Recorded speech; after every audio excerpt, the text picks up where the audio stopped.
আকাশ। আকাশ, তো তুমি প্রতিদিন এমনি কত টাকা শরবত বিক্রি করতে পারো?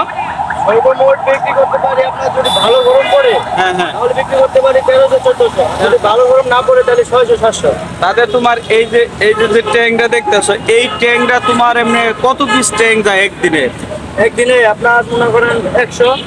আর এই বরফ জানো, বরফের তোমার একটা বরফে কত গ্লাস শরবত এটা জানো? একটা বরফ দিয়ে কত গ্লাস শরবত করা যায়? একটা বরফ দিয়ে প্রায় 100 খানিক বানানো যায়। 100-র মতো। তো একটা বরফ তোমার আনতে কত টাকা খরচ করে এই জায়গায়?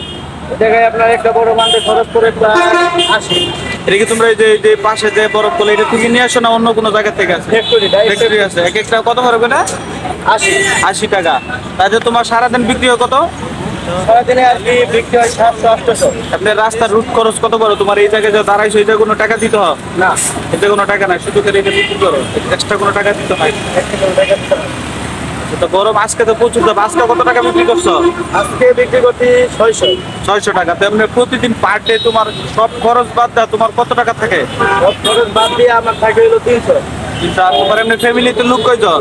আমার ফ্যামিলিতে লোক হইলো 5 জন। 5 জন। তার মধ্যে তুমি মানে কয় ভাই বোনের মতো কয় নাম্বার তুমি? আমার ভাই এক, আমরা 2 ভাই এক বোন। আর তুমি এই যে শরবত বিক্রিটা কত সুন্দর করতেছো? বিক্রি করতেছি প্রায় 1 মাস।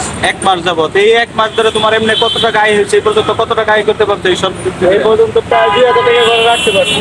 সব খরচ বাদ দিয়ে এবারে তো প্রতিদিন পার ডে তোমার কত টাকা থাকে? প্রতিদিন বাদ দিয়ে সব খরচ বাদ দিয়ে একবার এবারে যা আছে ইনটুটা আমার থাকে হইলো প্রায় 2 থেকে 250। নিজের। এটা তো তোমার নিজস্ব দোকান না, কারো কাছ থেকে ভাড়া নিয়ে নিছো? না, নিজস্ব। এটা তোমার নিজস্ব দোকান। আচ্ছা, তো ভালো থাকবা। তো ওই যে ইন টোটাল আরো কয় ক্লাস দিছিল এই জায়গায়? এটা টোটালি হলো আপনার 4 ক্লাস।